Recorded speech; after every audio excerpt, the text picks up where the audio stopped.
Assalamualaikum warahmatullahi wabarakatuh. Perkenalkan, nama saya Tarya dengan nomor NIM 202101775. Bismillahirrahmanirrahim. Pada kesempatan hari ini saya akan memaparkan materi model pembelajaran abad 21 yaitu blended learning. Apa yang dimaksud blended learning? Blended learning terdiri dari dua kata, yaitu blended berarti kombinasi atau campuran, dan learning berarti belajar. Istilah lainnya adalah hybrid course atau mata kuliah campuran. Jadi blended learning dapat disimpulkan sebagai pembelajaran yang mencampur atau mengkombinasikan antara pembelajaran tatap muka dengan pembelajaran komputer. Nah, menurut Dwi Yogo menguraikan arti blended learning yaitu suatu model pembelajaran yang menggabungkan tatap muka dengan pembelajaran berbasis teknologi yang mana dapat diakses secara online maupun offline.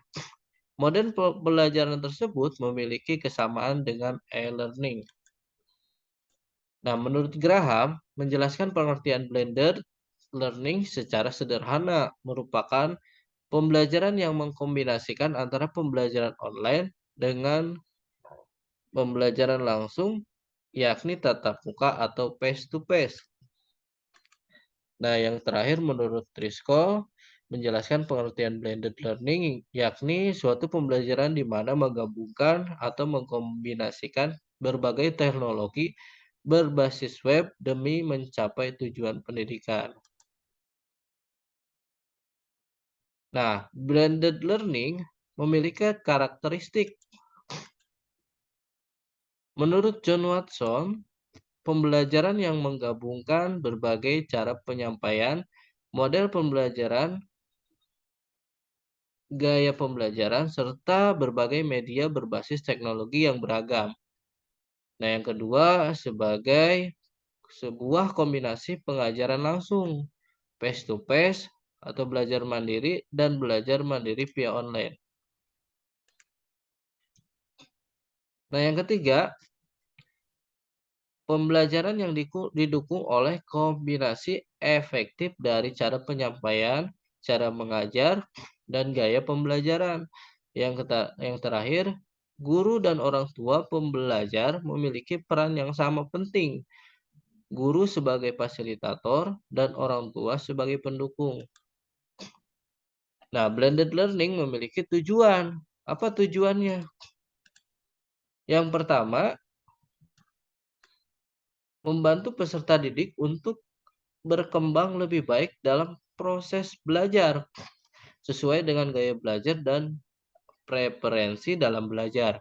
Nah, yang kedua, menyediakan peluang yang praktis, realistis bagi guru dan peserta didik untuk pembelajaran secara mandiri, bermanfaat dan terus berkembang.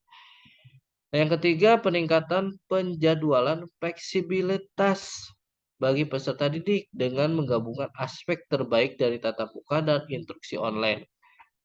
Yang keempat, mengatasi masalah pembelajaran yang membutuhkan penyelesaian melalui penggunaan metode pembelajaran yang bervariasi. Nah, blended learning memiliki manfaat. Apa manfaatnya? Yang pertama, proses belajar mengajar tidak hanya tatap muka saja, tetapi ada penambahan waktu pembelajaran dengan memanfaatkan media online. Nah, yang kedua, mempermudah motivasi keaktifan siswa untuk ikut terlibat dalam proses pembelajaran. Hal ini akan membentuk sikap kemandirian belajar pada siswa. Yang ketiga, mempermudah dan mempercepat proses komunikasi antara guru dan siswa atau mitra belajar. Yang keempat, meningkatkan kemudahan belajar sehingga siswa menjadi puas dalam belajar.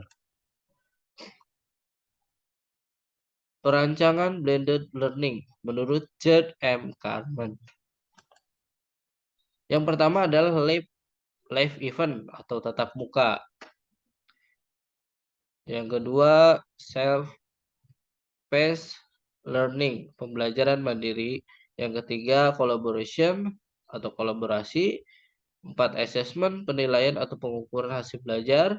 Yang kelima, performance support materials atau dukungan bahan belajar. Nah, teori belajar yang melandasi blended learning. Yang pertama adalah e-learning. Yang seperti kita ketahui, e-learning merupakan suatu penggunaan teknologi internet dalam menyampaikan pembelajaran dalam jangkauan yang luas. 3 kriteria e-learning berdasarkan yang pertama, e-learning bersifat jaringan yang membuatnya mampu memperbaiki secara cepat, menyimpan atau memunculkan kembali, mendistribusikan, dan sharing pembelajaran serta informasi. Yang kedua, e-learning terfokus pada pandangan pembelajaran yang paling luas, solusi pembelajaran yang mengungguli paradigma tradisional dalam pembelajaran. Yang ketiga, e-learning dikirimkan kepada pengguna melalui teknologi komputer dengan menggunakan standar teknologi internet. Pembelajaran tatap muka.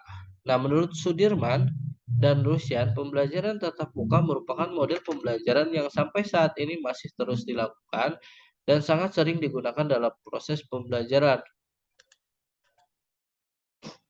Metode pembelajaran tatap muka. Nah, metode yang pertama adalah metode ceramah. Seperti apa metode ceramah? Seperti guru yang terus-terusan memberikan bahan ajarnya atau materinya, kemudian setelah selesai memaparkan materi, kemudian menugaskan kepada siswa atau peserta didik. Nah, ini salah satu metode ceramah. Nah, yang kedua, metode tanya jawab. Nah, ketika metode tanya jawab ini dilakukan, ada salah satu interaksi antara siswa dan guru sebagai pemateri dan siswa sebagai penerima materi. Jadi ada satu interaksi di dalam kelas ataupun dalam suatu pembelajaran. Nah, ini metode tutorial. Model-model blended learning. Nah, ini salah satu model-modelnya. Yang pertama adalah rotation atau rotasi. Nah, di dalam rotasi mengintegrasikan pembelajaran online sambil bertatap muka di dalam kelas dengan pengawasan guru atau pendidik. Salah satunya menggunakan Zoom meeting yang sering kita ketahui. Jadi, penggunaan pembelajaran online tapi bertatap muka.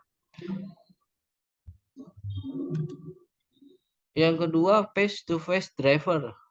Melibatkan siswa tidak hanya sekedar tatap muka di ruang kelas atau laboratorium, melainkan melibatkan siswa dalam kegiatan di luar kelas dengan mengintegrasikan teknologi web secara online.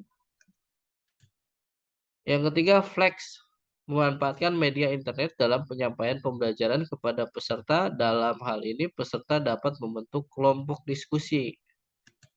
Yang keempat, online driver, merupakan pembelajaran secara online di mana hal ini seorang guru bisa mengupload materi pembelajaran di internet sehingga peserta dapat mendownload, mengunduhnya dari jarak jauh agar peserta bisa belajar mandiri di luar kelas dan dilanjutkan dengan tatap muka berdasarkan waktu yang telah disepakati.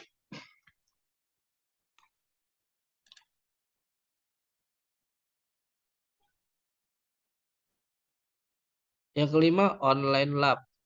Pembelajaran ini yang berlangsung dalam ruang laboratorium komputer dengan semua materi pembelajaran disediakan secara soft copy, di mana para peserta berinteraksi dengan guru secara online.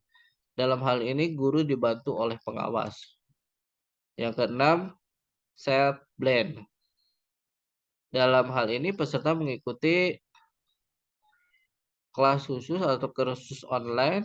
Hal ini sebagai pelengkapan kelas tradisional yang dilakukan tidak mesti di dalam ruang kelas, akan tetapi bisa di luar kelas. Kelebihan blended learning. Nah, di dalam blended learning memiliki kelebihan. Yang pertama, penyampaian Pembelajaran dapat dilaksanakan kapan saja dan di mana saja dengan memanfaatkan sistem jaringan internet. Yang kedua, peserta didik memiliki keleluasaan untuk mempelajari materi atau bahan ajar secara mandiri dengan memanfaatkan bahan ajar yang tersimpan secara online. Yang ketiga, kegiatan diskusi berlangsung secara online atau offline dan berlangsung di luar jam pelajaran. Kegiatan diskusi berlangsung baik antar peserta didik dengan guru maupun antar peserta didik itu sendiri. Yang keempat, pengajar dapat mengelola dan mengontrol pembelajaran yang dilakukan siswa di luar jam pelajaran peserta didik. Nah, ketika ada kelebihan, blended learning tersebut memiliki kekurangan. Apa itu kekurangannya? Yang pertama, pengajar perlu memiliki keterampilan dalam menyelenggarakan e-learning. Seperti yang kita ketahui dari e-learning itu memiliki atau melibatkan salah satu jaringan internet. Berarti harus menguasai tentang IT.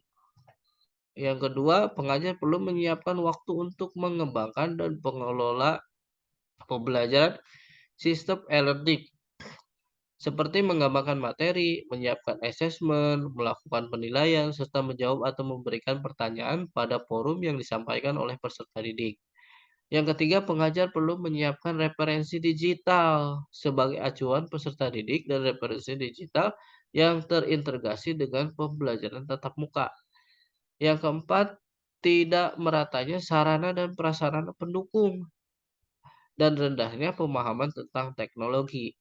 Yang kelima, diperlukan strategi pembelajaran teknologi oleh pengajar untuk memaksimalkan potensi blended learning.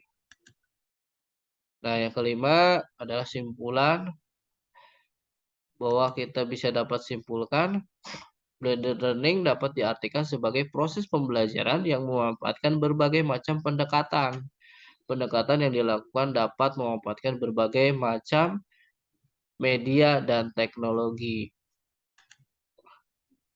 Baik, terima kasih.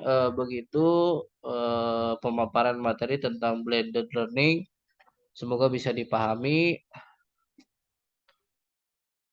Saya akhiri. Wabillahi taufiq wal hidayah. Wassalamualaikum warahmatullahi wabarakatuh.